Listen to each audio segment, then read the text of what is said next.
आप बताओ कि what is it that you want me to share आज यहाँ पर। हाँ, एक एक करके हाथ ऊपर करिएगा, आप बोलिएगा, और जिस पे सब एग्री करेंगे मैं वहीं से शुरू करूंगा। सर आप यहाँ तक कैसे पहुँचे, your struggle in business life? कि मैं यहाँ तक कैसे पहुँचा, मेरी जो पूरी स्ट्रगल है, क्या क्या किया। ठीक है, दैट इज़ वन। कितने लोग चाहते हैं यही हो, हाथ ऊपर करके बताइए। ठीक है, काफ़ी लोग चाहते हैं कि मेरी जो भी कहानी है, कि जो स्ट्रगल्स है मेरी, राइट, जो भी लाइफ की स्ट्रगल्स हैं बिजनेस से रिलेटेड। कितने चाहते हैं बिजनेस से रिलेटेड हो, कितने चाहते हैं ओवरऑल हो? ओवरऑल हो। मैं कोशिश करूंगा कि जो मेरी कहानी है उसको एज इट इज़ आप लोगों के सामने रखूं। This is what you want, right, जो मैंने आज से पहले कभी भी शेयर नहीं किया है। तो सबसे पहले स्टार्ट करता हूँ मैं स्कूल टाइमिंग से। During my childhood days I was extremely naughty. बहुत ज़्यादा लड़ाई झगड़े, ये वो, मतलब इतनी शैतानियाँ जिसकी कोई हद नहीं है। लेकिन स्कूल में, क्योंकि क्या होता है, स्कूल में जैसी इमेज बन जाती है वैसी बन जाती है। तो जिस स्कूल में मैं था 10th तक, वहाँ पे मेरी इमेज ऐसी बन गई थी कि ये बंदा बहुत ही रिजर्व्ड है और बहुत ही थका हुआ है। मतलब आज जो आप देखते हो उससे बिल्कुल ही ऑपोजिट।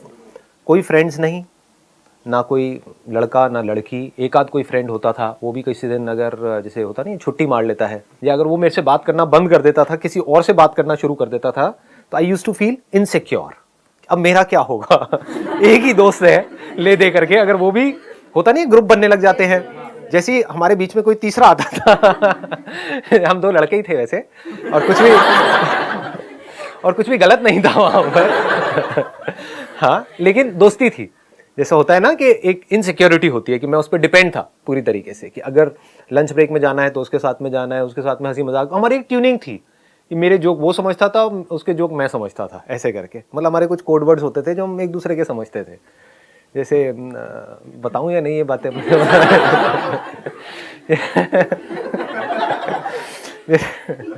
छोड़ो, ज्यादा हो जाएगा। हाँ तो अरे नहीं यार, वो छिछोरा शो करोगे। जैसे हमारा एक कोड वर्ड था, वो देखेगा दोस्तों हंसेगा। जैसे कोई, मतलब जैसे कोई लड़की हमको अच्छी लगती थी, बात तो होती नहीं थी ना उसकी ना मेरी, मतलब हम दोनों ही थके हुए से थे, बिल्कुल ही अलग अलग रहते थे साथ साथ में। तो ऐसी कोई निकलती थी तो चुपचाप मुंह नीचे कर लेते थे और एक दूसरे को बोलते थे, ओए नाग ओए। कोड था। नाग बोलते थे, क्यों क्या पता नहीं। एनी हाउ, अगर कभी जैसे उसने बिना बताए छुट्टी कर ली, तो मैं इतना इनसिक्योर हो जाता था कि अकेले जा करके छुप के, हमारे स्कूल में पीछे एक जगह होती थी, वहाँ पर जा करके बैठ के अकेले में लंच करता था। क्योंकि अगर सबके पास में आता था तो लोग बोलते थे यार क्यों चेप हो रहा है। जैसे सबके अपने अपने ग्रुप बने होते हैं ना, तो ऐसा लगता था मेरे को खुद को ही कि मैं ज़बरदस्ती क्यों चेप हो रहा हूँ उनके पास पे जा करके। या फिर वो लड़ाई झगड़ा करना शुरू कर देते थे, थोड़ा उल्टा बोलना शुरू कर देते थे। तो ऐसी मेरी पर्सनैलिटी थी 10th तक। मतलब आप आइडिया लगा सकते हो, राइट, कि हाइट ऑफ लोनलीनेस। और मैं अब सेशंस करता हूँ how to overcome loneliness. So ironical, right. इतना ज़्यादा अकेला था, लेकिन लड़ाई झगड़े में नंबर 1 था। मतलब 10th तक खूब लड़ाई झगड़े हुए हैं। अकेला लड़ता था, सामने 5-10 लोग होते थे, वो मिल करके मुझे मारते थे। तो खूब पिटा हूँ, पिटा भी है, पिटा ज़्यादा हूँ। तो 11th में जो टर्निंग पॉइंट की आपने बात करी कि भाई टर्निंग पॉइंट क्या था, तो 11th standard was the biggest turning point of my life. क्योंकि 10th में मुझे समझ आ गया था कि इस स्कूल में अगर मैं रहा तो मेरा कुछ होने वाला नहीं है। तो मैंने डिसीजन लिया स्कूल चेंज करने का। एक बड़ा मज़ेदार सा किस्सा है यहाँ पर, जो मुझे बाद में पता लगा था, उस टाइम नहीं पता लगा था। जब मैं एडमिशन के लिए गया था रिसेप्शन पे उस स्कूल में, तो अभी जो मेरी वाइफ है उसने मुझे देखा था, और उसने मन ही मन सोचा था कि अगर ये आ गया हमारे स्कूल में तो मज़ा आ जाएगा। लेकिन ये बात मुझे पता नहीं थी। अगर पता होती तो मुझे इतनी स्ट्रगल नहीं करनी पड़ती 1-1.5 साल तक। तो ये मुझे बहुत बाद में पता लगी। तो वो हमारा पहला कांटेक्ट था, मतलब जब उसने मुझे देखा था, मैंने उसे नहीं देखा था। फिर जब मैं स्कूल में गया और मेरा पहला दिन था, तब जब मैंने भी उसे देखा तो मेरे भी अंदर से कुछ ऐसी ही फीलिंग हुई, काश के व्हाटएवर। लेकिन फिर मैंने कहा नहीं, मेरी औकात से बहुत ऊपर है तो क्योंकि मेरी जो सेल्फ एस्टीम थी वो बहुत ही लो थी। मतलब मैं खुद को इतना गया गुजरा समझता था, इतना बेवकूफ़ समझता था जिसकी कोई हद नहीं है। कि मेरी जो पॉजिटिव क्वालिटीज भी थी कुछ ना कुछ, सब में पॉजिटिव नेगेटिव होता है ना, वो भी मुझे नेगेटिव लगती थी। कि मेरे बाल अभी तो थोड़े ब्लैक से दिख रहे हैं आपको, उस टाइम पे काफ़ी ब्राउन होते थे और बड़े से ऐसे फ्लिक निकलता था ये करके, ये ऐसे ऐसे वो बड़े बड़े बाल चलते थे व्हाटएवर। तो वो भी मुझे बड़ा अजीब सा लगता था। मैं जेन्युइनली अंदर से सोचता था, जैसे स्कूल की लाइन होती थी ना वहाँ पहले वाले स्कूल में, 10 तक कि भाई मेरे बाल ब्राउन क्यों हैं, शायद इसीलिए मेरे से कोई बात नहीं करता है, कि सबके ब्लैक है मेरे ब्राउन है, मैं इतना फेयर क्यों हूँ, मैं बहुत ज़्यादा फेयर था, अभी भी हूँ, लेकिन आप लगा सकते हो आइडिया कि पहले तो और भी ज़्यादा था, तो कितना ज़्यादा होगा। तो मैं सोचता तो मैं इतना फेयर क्यों हूँ, काला क्यों नहीं हूँ। तो मैं बड़ी कोशिश करता था काला होने की, लेकिन हो नहीं पाता था, पता नहीं क्या डिफेक्ट था स्किन के अंदर या वट एवर। तो आप समझ रहे हो ना मैं क्या कह रहा हूँ, कि मेरी जो पॉजिटिव क्वालिटीज़ भी थी वो भी मुझे नेगेटिव लगती थी, इतनी सेल्फ एस्टीम मेरी लो थी। तो मेरे माइंड में यही आया, मैंने कहा यहाँ तो कुछ होने वाला है नहीं। But somehow or the other we became friends। 11th में 5-6 महीने तक हम फ्रेंड्स रहे थे। उसको भी मेरे ऊपर इतना ट्रस्ट था कि मैंने उसको बोला कि हाँ भाई चल बंक मारे कल स्कूल से, तो उसने कह दिया हाँ ठीक है बंक मारते हैं। तो पहली बार क्या हुआ था कि बंक मारने के लिए मुझे लगा वो नहीं आएगी, बट वो आ गई बंक मार के स्कूल से। मैं स्कूल पहुंच गया। उस गली का नाम आज भी हमने रखा हुआ है 7 से 7:30 वाली गली। सुबह 7 से 7:30 बजे तक वो वहां पर अकेली बेचारी भटकती रही, फिर वो अपने घर चली गई। तो मतलब इतना अजीब सा एक सिचुएशन हुआ था, क्योंकि मेरे को विश्वास नहीं था, वी वर जस्ट फ्रेंड्स। तो मुझे नहीं लग रहा था कि वो आ जाएगी, लेकिन जब मुझे पता लगा तो मैंने कहा भैया ये तो मजे आ गए और क्या चाहिए। हाँ, फिर हमने इकट्ठे स्कूल से बंक मारने शुरू करे थे। अब ये मैं बता तो रहा हूँ आप लोगों को, लेकिन ये अब वैसे स्कूल से तो आप लोग निकल चुके हो। हाँ, तो जो स्कूल में है उन बच्चों को मैं कहना चाहूँगा ऐसा कुछ मत करिए प्लीज़। हाँ, तो मेरा 11th तो ऐसे ही निकला। 12th स्टैंडर्ड में क्या हुआ कि मेरे अंदर से एक पढ़ने का मेरे अंदर एक कीड़ा आ गया। मैंने बताया भी था अपने एक सेशन में, पावर ऑफ फोकस वाले सेशन में क्या हुआ था। अपने फ्रेंड के साथ में सिगरेट विगरेट बहुत पीता था, तो सुट्टा मार रहा था और ये वो बातें हुई और ऐसे करके तो अंदर से आ गया कि नहीं यार मेरे को पढ़ना है। तो उस टाइम पे फिर 12th में मैंने पूरा अपना फोकस डाल दिया पढ़ाई के ऊपर, और उसकी वजह से मेरा और इसका रिलेशन थोड़ा थोड़ा ख़राब होने लग गया, क्योंकि ये कहती कि अच्छा पढ़ाई ठीक है पढ़ लो, लेकिन ये थोड़ी कि मुझे बिल्कुल ही तुमने छोड़ दिया। तो मेरा ये था कि नहीं मुझे पढ़ना है पढ़ना है पढ़ना है। वहाँ पर भी कुछ बड़ा मज़ेदार हुआ कि ये इतना नहीं पढ़ती थी, ये अपना चिल्ड आउट रहती थी अपना लाइफ में, ठीक है। मेरे को भी कहती थी कि नहीं तुम आराम से लो ना, इतना सीरियस क्यों हो रहे हो। और मैंने बहुत सीरियस होकर के डेली पता नहीं कितने कितने घंटे पढ़ाई करी, और 12th में मेरे आए 85%, और हमारे स्कूल में टॉप किया इसने।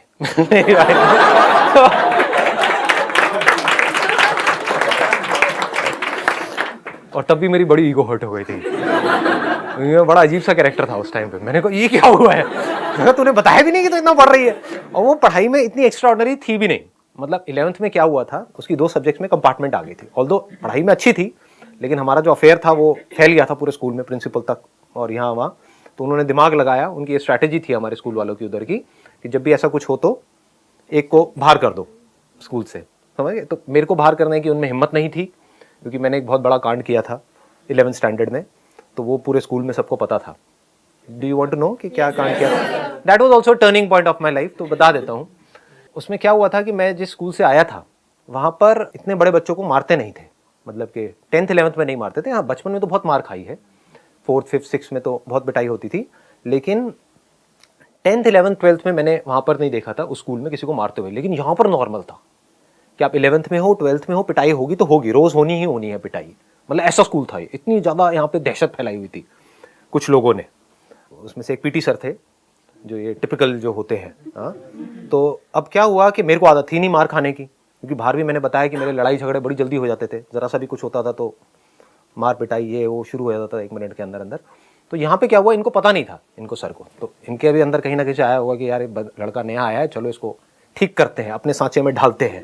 इनको पता नहीं था कि मैं ढलने वाले में से नहीं हूँ। तो अब क्या हुआ कि इन्होंने लाइन में सबको खड़ा किया, उनके हाथ में एक डंडा रहता था, अच्छा लकड़ी का मोटा सा डंडा। तो वो एक एक करके सबको मारते हुए आ रहे, जैसे हाथ आगे करो ताड़, हाथ आगे करो ताड़। मेरे पास तक पहुँचे, I was the 4th number.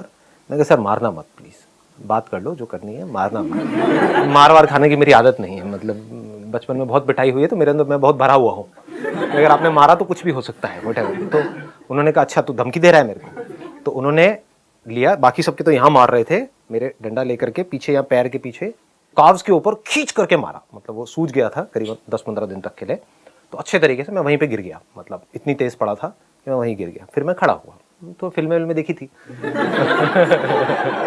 खड़ा हुआ, मैं कहा सर मारा क्यों आपने? मैंने कहा था ना मत मारना, मारा क्यों? तो उस बंदे को पता नहीं था कि ये बंदा मतलब इस हद तक चला जाएगा। तो उन्होंने कहा अच्छा तू धमकी दे रहा है मेरे को। उन्होंने खींच के थप्पड़ मारा मेरे यहाँ, मतलब अच्छे तरीके से घुमा के। और फिर जैसे होता है ना, कुछ देर के लिए तो तारे नजर आ जाते हैं दिल में। हाँ, एकदम से कुछ समझ नहीं आया क्या हुआ है, लेकिन फिर जैसे ही थप्पड़ पड़ा मैंने कहा नहीं ये ज़्यादा हो गया है, मतलब जब थप्पड़ पड़ा तो फिर मैंने अपनी टाई ढीली करी, मैंने कहा मार तू तू पे आ गया था। मैंने कहा ये तो ज़्यादा ही हो गया है, मतलब एक मारा दो मारा, मतलब ये क्या क्या बदतमीजी हो रही है। मैंने कहा मार आज कितना मारता है। टाई ढीली करी, शर्ट बाहर निकाली, शर्ट के ऐसे करके हल्के से बटन फाड़े, मार।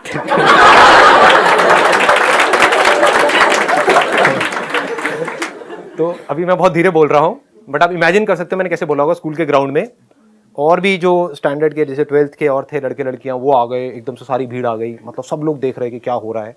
और बहुत तेज मैं बोल रहा था, मतलब बहुत ज़्यादा एक लाउड वॉइस में, मार तो कितना मारेगा। और फिर मैंने देखा, मैं भी यहाँ से कांप रहा था, क्योंकि हालत तो पिटाई के बाद में अपने आप ही बॉडी कांपने लग जाती है, ऊपर से गुस्से से बॉडी कांपने लग जाती है। सामने मैंने देखा तो सर भी कांपने लग गए।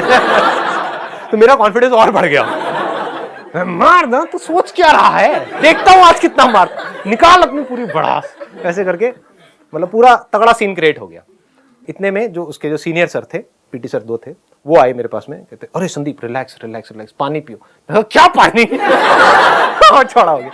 लेकिन जब मैंने उनके साथ ऐसा किया तब मुझे अंदर से लगा बेटा तू तो गया, ये अब थोड़ा ज्यादा हो रहा है। मैं कहा सर देखो ना क्या क्या, थोड़ा सा संभाल लिया था क्योंकि अंदर से तो मेरी हालत टाइट हो गई थी। मैंने कहा बेटे ये बहुत बड़ा रायता फैला दिया तूने, अब तू गया। लेकिन हैविंग सेड दैट, कहीं ना कहीं ये कॉन्फिडेंस भी था कि नहीं यार जो उसने किया, बंदे ने मारा तो है ही, और मारना अलाउड नहीं है, ये उस टाइम पे वैसे कॉमन था, लेकिन फिर भी अंदर से था। तो सामने वाला बंदा भी डर गया। फिर थोड़ी देर में वो सर आए, उन्होंने मेरे को रिलैक्स किया, इधर से दोस्तों ने रिलैक्स किया, ये किया वो किया। फिर थोड़ी देर में वो सर आए जिनके साथ में ये सब कांड हुआ था, उन्होंने भी आके बोला सॉरी संदीप ये वो व्हाटएवर, ऐसी अपनी उनकी आवाज़ थी बड़ी फनी सी। सॉरी आज के बाद ऐसा कुछ नहीं। सर कोई नहीं सर, क्या हो गया सर, हो जाता है, आई अंडरस्टैंड, कोई बात नहीं सर। सर संदीप देख लो कुछ है तो नहीं ना तुम्हारे मन में, तो नहीं। मैं मेरे मन में क्या होगा सर, कोई नहीं, मेरा तो जो होना था सो हो गया। उसके बाद में जैसे से ऊपर गया पूरे स्कूल में बात फैल गई थी। तो I became an overnight, what do you call it, as a hero और a superhero of that particular school. जहां भी जाता था और देखो वही है। और बात क्या हो गई, मैंने मारा नहीं था सर को, लेकिन सब कह रहे थे इसने सर को मारा है, सर को मारा है। बात फैल गई, जबकि मैंने मारा नहीं था, मेरी तो खुद की हालत टाइट थी। मैंने कहा यार ये क्या हो गया, एनी हाउ। तो लेकिन बात ऐसे फैल गई कि ये वही लड़का है जिसने सर को मारा, इससे थोड़ा बच के रहना, व्हाटएवर, ऐसे करके। तो वैसा एक माहौल बन गया था। तो I think, I may be wrong, but I think इस वजह से मुझे 11th में पास कर दिया, क्योंकि लोगों को लगा कि ये तो भैया पागल है, ये पता नहीं क्या करेगा, कहीं स्कूल के बाहर जाकर के सर को मैडम को ना पकड़ ले, व्हाटएवर। कहीं ना कहीं डरते तो वो भी है, राइट, उनके अंदर भी डर होता है। तो उन्होंने मुझे पास कर दिया, लेकिन मेरी उसको फेल कर दिया, मतलब उसकी 2 में कंपार्टमेंट आ गई। इसके बाद सीधा ही क्या हुआ कि 12th में टॉप किया किसने, अगेन मेरी वाइफ ने, और उसका नाम 10 साल तक वहाँ पे स्कूल के वहाँ पे लिखा रहा। तो एक तरह से देखा जाए तो स्कूल के ऊपर भी एक बहुत बड़ा एक क्वेश्चन मार्क है कि 11th में जिसकी कंपार्टमेंट आई थी वो she was the topper of that particular school in that particular year.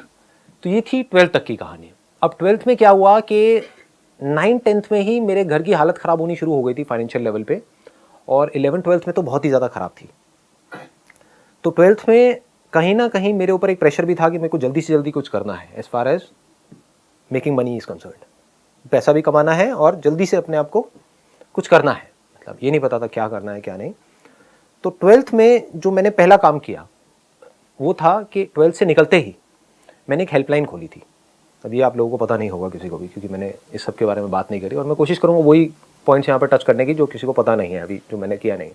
तो मैंने पैम्फलेट छपवाए 2500 रुपये के, उसमें था what to do after 10+2 question mark. और वो एक हेल्पलाइन थी कि अगर आपने अभी 12th पास करी है और आप जानना चाहते हैं आगे क्या करियर चूज़ करना है, तो आप यहाँ पे फ़ोन कर सकते हैं। मैंने अपने घर का लैंडलाइन नंबर दिया था, और आप पूछ सकते हैं सर से कि संदीप सर से कि हमें क्या करना चाहिए। और वो संदीप सर कौन है, वो खुद 12th पास है। तो मैंने क्या किया था, इस तरह की जो और हेल्पलाइंस थी या जो और करियर काउंसलर्स थे वहां पर गया, क्योंकि जुगाड़ू तो मैं शुरू से ही रहा हूँ। तो वहां पर गया, उनसे जा करके सारी इंफॉर्मेशन ले ली, वो लिख लिया, सारा बना लिया, अच्छे से रट लिया। तो कोई भी फोन आता था तो बड़े कॉन्फिडेंस से बात करता था। लेकिन कई बार हो जाता था वो एंड में पूछते थे सर आपने क्या किया, आपको इतनी नॉलेज है। मैंने कहा अभी 12th के एग्जाम दी है। उसके बाद बड़ी गालियां पड़ती थी, क्योंकि मैं झूठ नहीं बोल सकता। मतलब अगर कोई पूछेगा तो मेरे को सच बोलना है, घुमा फिरा करके नहीं, सीधा बोल देता था। लेकिन हुआ क्या, यहाँ पे 2500 रुपये मैंने लगाए थे। इसका बिजनेस मॉडल मेरा ये था, आइडिया ये था कि यहाँ से मैंने एक इंस्टीट्यूट में टाइप कर लिया। एक इंस्टीट्यूट मैंने ज्वाइन किया था NIS के नाम से, National Institute of Sales and Marketing. अब मुझे पता नहीं वो है या नहीं है। मुझे था कि जल्दी कुछ करना है, मेरे अंदर पेशेंस नहीं है शुरू से ही, पता नहीं क्यों। मतलब जैसे लोगों में होता है ना, बड़ा पेशेंस होता है कि मैं पहले 3-4 साल तक ये पढ़ूंगा, फिर मैं ये करूंगा, फिर मैं ये, मेरा होता है कि नहीं अभी करना है।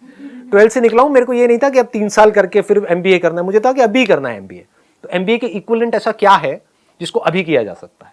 तो उस टाइम पे मुझे NIS नजर आया, which was a private institute, but उसका करिकुलम बड़ा इंटरेस्टिंग था, तो मैंने सारा समझा और वहां पे एनरोल कर लिया।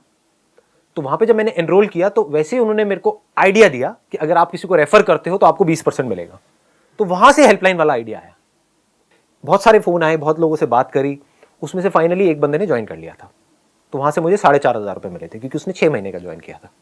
तो 2,500 लगाए और 4,500 रुपये कमाए। किसने? 18 साल के लड़के ने, जिसने अभी 12th के एग्जाम्स दिए थे। तो ये था मेरा पहला एक्सपीरियंस। अब इसको क्या होता है, हम लाइफ में क्या करते हैं, हमेशा इमीडिएटली देखते हैं चीज़ों को कि इसका मुझे क्या फ़ायदा है, क्या नुकसान है। तो आप क्या कहोगे, अच्छा इसमें इसका मतलब 2,500 लगाए और 4,500 रुपये आए, मतलब 2,000 रुपये कमाए। 2,000 नहीं कमाए, यहाँ से मैंने एक एक्सपीरियंस कमाया। उस एक्सपीरियंस की क्या वैल्यू है? दैट इज सो प्रेशियस, जिसकी कोई लिमिट ही नहीं है। बात करना आ गया ना लोगों से, कॉन्फिडेंस बढ़ गया ना। सोचो मेरा कॉन्फिडेंस कितना बढ़ गया होगा उस टाइम पे कि 12th में हूँ और 12th वालों को ही बता रहा हूँ। मतलब एक अलग ही किक आती है ऐसी हरकतें करने में। समझ रहे हो ना? हाँ, तो ऐसी ये चीज़ हुई थी। ये पहला था एक्सपीरियंस। उसके बाद में मैंने NIS ज्वाइन किया, which was again a great experience, क्योंकि वहाँ पर क्या खास बात थी, वहाँ पर सब कुछ प्रैक्टिकल था। मेरा शुरू से इंटरेस्ट इस चीज़ में रहा है कि I was never interested in a degree और अ डिप्लोमा और वट एवर इट इज़। मेरा शुरू से ये था कि कहीं से कुछ प्रैक्टिकल मुझे सीखने को मिले। शुरू से एक सीखने वाला एटीट्यूड रहा है। तो जब मैंने उनका पूरा करिकुलम समझा तो वहाँ पे बहुत सारे role plays, group discussions, presentations, शायद ये सब जो मैं अभी कर रहा हूँ उसमें उसका भी बहुत बड़ा हाथ है, क्योंकि वहाँ पे क्लास के सामने डर डर करके बहुत सारी प्रेजेंटेशंस दी है, रोल प्लेज हुए, ग्रुप डिस्कशंस हुए हैं। तो कहीं ना कहीं वहाँ से भी एक कॉन्फिडेंस आया है। तो वो जो मैंने किया 1 साल तक, वो मेरे को अगेन बहुत हेल्प किया। उसको भी मैंने शायद बीच में छोड़ दिया था। हाँ, शायद नहीं, पक्का बीच में छोड़ दिया था। मतलब मेरा पता नहीं, शुरू से ये रहा है कि मैं कोई भी चीज़ करता हूँ तो उसको पूरा कंप्लीट नहीं करता हूँ। 1 साल का था, बाकी सबने पूरा किया, 1 महीना पहले मैंने उसको छोड़ दिया। क्यों छोड़ दिया? मैंने कहा नहीं, मज़ा नहीं आ रहा। जबकि बाकी सबका एटीट्यूड क्या था, क्योंकि वो सब कर रहे थे डिप्लोमा के लिए कि चलिए यार कंप्लीट करते हैं, कभी फ्यूचर में जॉब करनी पड़ी तो काम आएगा। मेरा ऐसा माइंडसेट था ही नहीं। मैंने कहा मेरे को सीखना था, जो सीख लिया, अब आगे आने वाले 1 महीने में कुछ नहीं है, तो 11 महीने में छोड़ दिया। ऐसे ही I was in Kirorimal college, क्योंकि वहाँ पर बहुत ज़्यादा अटेंडेंस का पंगा नहीं था। 2 साल किया अच्छे से, मार्क्स भी ठीक ठाक आए थे। पहले साल में it was around I think 65% something, second year में इट वॉज अगेन अराउंड 60-62%। वही जैसे एग्जाम आ रहे होते तो उसके 1 महीने पहले वो सारी उठा ली, वो कुंजी होती है, क्या क्या बोलते हैं, हाँ 10 ईयर्स। तो 10 ईयर्स उठा लिए, वो सब किया और जाके लिख के आ गए, अच्छे खासे मार्क्स आ गए। लेकिन 3rd ईयर में उसको भी छोड़ दिया। पता नहीं क्यों छोड़ दिया। तो मैं आपको ये नहीं कह रहा कि आपको भी यही करना चाहिए, बट स्वभाव मेरे अंदर से आता था कि नहीं यार, अब इसमें कुछ पढ़ा नहीं है, कि इसमें अब कुछ नज़र नहीं आ रहा है, तो I used to just leave it.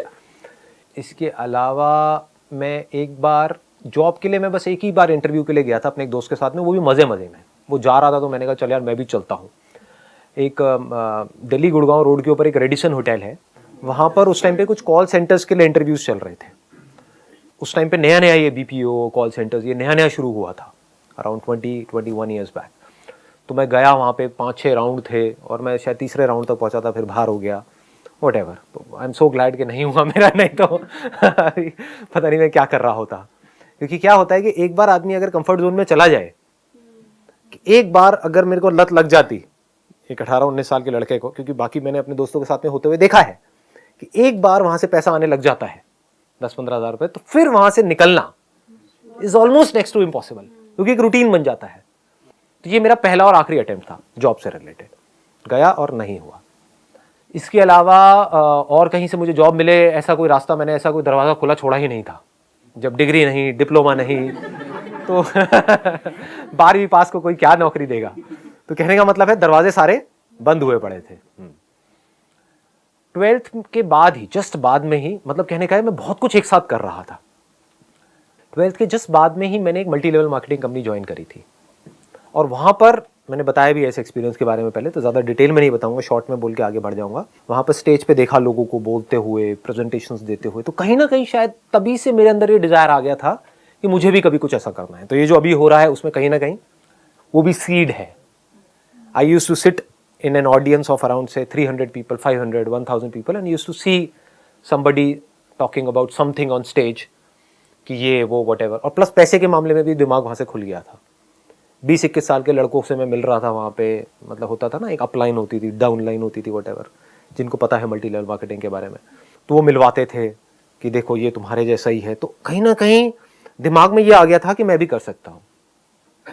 सो ये आना बहुत ज़रूरी होता है, क्योंकि जहाँ मैं ये सोच रहा था कि कहीं से 10-15 हज़ार रुपये भी आ जाए तो बहुत है, जहाँ ये सोच थी वहाँ पर ये आ गया था कि हाँ 1-1.5 लाख रुपये कोई बड़ी बात नहीं है, कमा लूँगा, ऐसे कमा लूँगा। तो वो किया, लेकिन वहाँ पर फेल हो गया।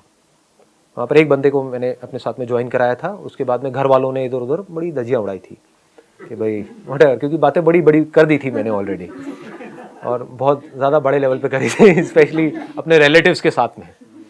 जो मतलब यहाँ से मैंने ये सीखा है, और अगर आप मेरे से जानना चाहो तो कभी भी अपने से जो बड़े हैं उनसे ज़्यादा बड़ी बातें मत करो, क्योंकि वो बहुत लेते हैं। उनको आप माँ बहन की गालियाँ दे करके चुप नहीं करा सकते ना, जो रिलेटिव्स हैं, तो वहाँ पर चुप ही रहो। तो वो किया। उसके बाद में साथ में KM के अंदर, दैट इज़ केरोड़ी मल कॉलेज, जहाँ पर मैं था, वहाँ पे कुछ फैशन शोज़ करे एज अ मॉडल। ये KM में साथ में चल रहा था मॉडलिंग का, उधर से मल्टी लेवल मार्केटिंग चल रही थी। मल्टी लेवल मार्केटिंग कंपनी से जब मैं निकला, उसका नाम नहीं बताऊंगा, लेकिन जब उस कंपनी से निकला at the age of 18 years, तो वहाँ पर एक लिक्विड सोप करके एक प्रोडक्ट होता था। तो मेरे माइंड में आया कि यार मैं खुद ही बना दूंगा लिक्विड सोप, क्या बड़ी बात है। मतलब वो 400-500 रुपये का था वो लिक्विड सोप की जो डब्बा था, तो मैंने खुद अपनी एक लिक्विड सोप मैन्युफैक्चर करी in the range of around 10-15 रुपये की रेंज में, जिसकी कॉस्ट मुझे आती थी 5 रुपये के आसपास। तो दिल्ली में एक जगह है घंटा घर करके, तो मैं वहाँ पर गया। वहाँ पर कुछ पाउडर्स होते हैं, कुछ केमिकल्स होते हैं, उनको अगर हम मिलाते हैं और उसमें पानी मिलाते हैं और घोलते हैं तो एक बड़ी अच्छी एक लिक्विड सोप तैयार हो जाती है। तो मुझे लगा कि इसमें इन दोनों प्रोडक्ट्स में फ़र्क ही क्या है, कि वो 400 रुपये का है और ये 10 रुपये का है, इसमें फ़र्क ही क्या है। तो मैंने अपने आसपास में जाकर के बेचना शुरू कर दिया। तो अपने फ्रेंड्स को, रिलेटिव्स को, अपनी गर्लफ्रेंड को वैलेंटाइन डे में फूलों के साथ में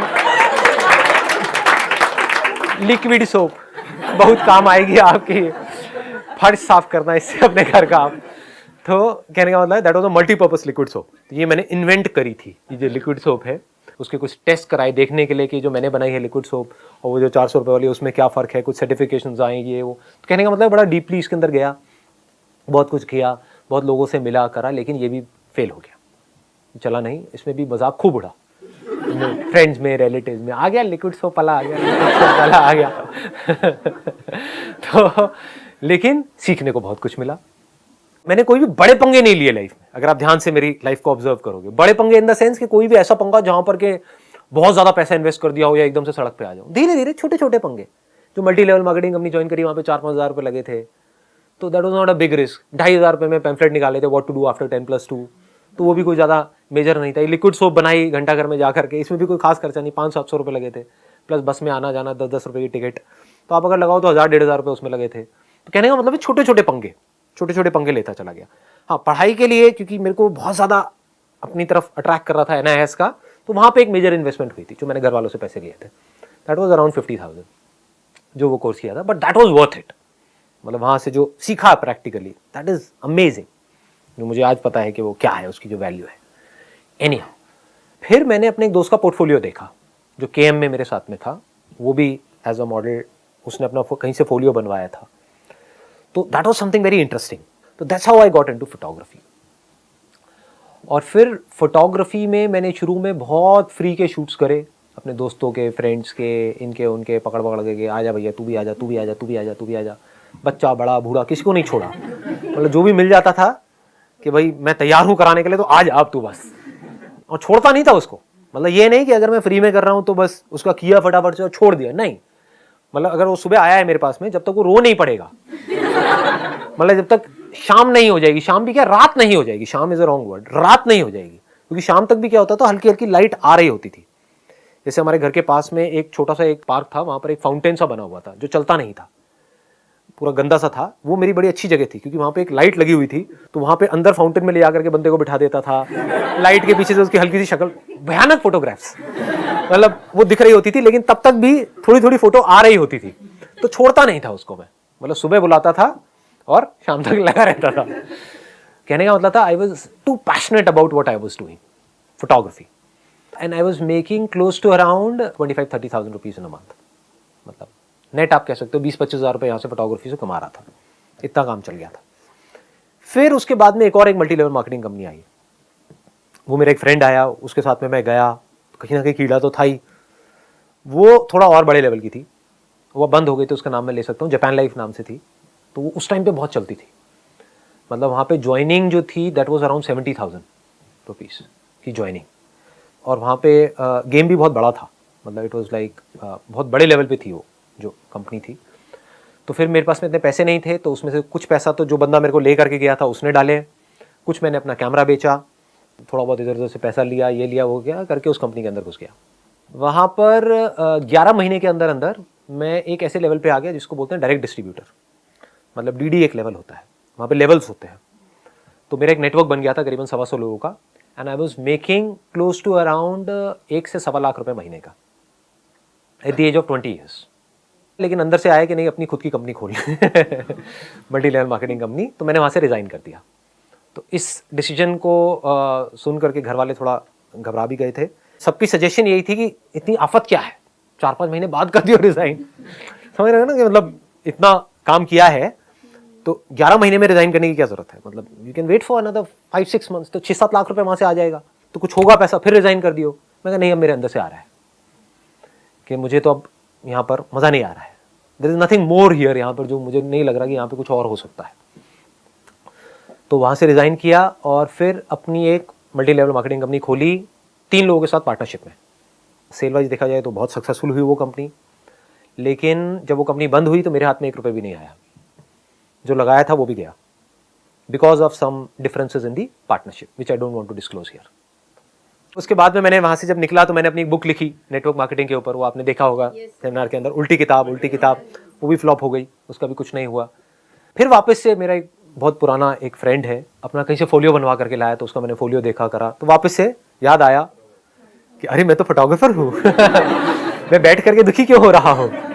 फिर मैंने वापस से कैमरा खरीदा और वापस से कुछ लाइट्स वगैरह खरीदी, और बेसिक ही अपने घर में ही अपने कमरे में, टॉप फ्लोर पे मेरा एक कमरा था, उसी में मैंने सारे बेड हटा के और हल्का सा बैकग्राउंड लगाया, 2 लाइटें लगाई और कैमरा लिया और शुरू। तो वापस से I started making 30-40,000 rupees a month. लेकिन फिर उसमें एक लेवल पे आकर के अटक गया, तो फिर उसके बाद में मैंने वर्ल्ड रिकॉर्ड के लिए ट्राई किया और वर्ल्ड रिकॉर्ड बन गया फोटोग्राफी के अंदर। उसको मैं बहुत ज़्यादा डिटेल में नहीं बताऊंगा क्योंकि वो मैं आई थिंक बता चुका हूँ लास्ट लाइफ चेंजिंग सेमिनार में, तो मैं वहाँ से आगे बढ़ जाता हूँ। And I became the busiest photographer, I will not से द बेस्ट फोटोग्राफर क्योंकि मेरे से बहुत अच्छे फोटोग्राफर्स बैठे थे वहाँ पर, but I became the busiest photographer in terms of the number of portfolios that I was doing. मतलब बहुत सक्सेसफुल हो गया वहाँ से, और आप कह सकते हो बहुत ही कम टाइम में बहुत तेज़ी से वहाँ पे मैं ग्रो करता चला गया। लेकिन फिर अंदर से आया कि नहीं, अब ये मज़ा नहीं आ रहा है ना। जब पीक पे था वो काम, मतलब उससे बेटर कुछ हो नहीं सकता। दिल्ली के आप कह सकते हो we were the top agency in Delhi, तो that was again a big shock for everybody. ये क्या बदतमीजी है ये काम जहाँ पर इतना कुछ आ रहा है। तो ऐसे ही मेरे डिसीजंस होते हैं, मतलब ओवरनाइट मैंने कहा कि नहीं ये बंद हो रहा है, तो वो बंद कर दिया, स्टॉक शूट करने शुरू कर दिया।